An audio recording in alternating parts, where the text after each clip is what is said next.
தான் விட்டு வந்த மனைவி மற்றும் மகனை சந்திக்க நபி இப்ராஹிம் அலைஹிஸ்ஸலாத்து வஸ்ஸலாம் அவர்கள் சென்று வந்தார்கள். மொத்தம் எத்தனை முறை சந்திக்க சென்றார்கள் என்பது உறுதியாக தெரியவில்லை. எனினும் 4 முறை சென்றதற்கான உறுதிமிக்க சான்றுகள் உள்ளன. அந்த 4 முறைகள் வருமாறு: 1. இதை பற்றி அல்லாஹ் தன் திருமறையில் கூறியிருக்கின்றான்.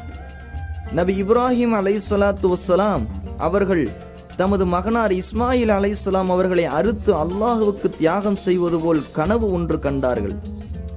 அந்த கனவை அல்லாஹுவின் கட்டளை என்று உணர்ந்து அதை நிறைவேற்ற மக்கா வந்தார்கள்.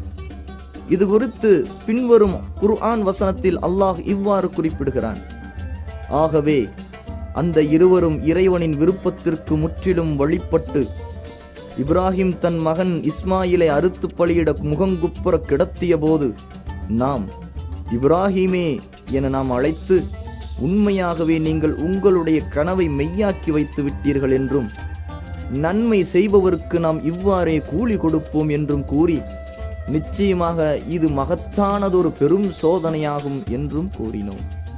ஆகவே மகத்தானதொரு பழியை அவருக்கு பகரமாக்கினோம். அல் குர்ஆன் 37ஆம் அத்தியாயம் வசனங்கள் 103 முதல் 107 வரை.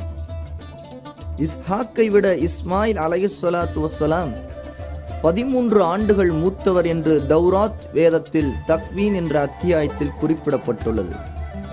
மேலும் இந்த சம்பவத்தை பற்றி விவரிக்கும் குர்ஆன் வசனங்களிலிருந்து இந்த நிகழ்ச்சி இஸ்ஹாக் அலைஹிஸ்ஸலாம் பிறப்பதற்கு முன் நடந்திருக்க வேண்டும் என்றே தெரிகிறது.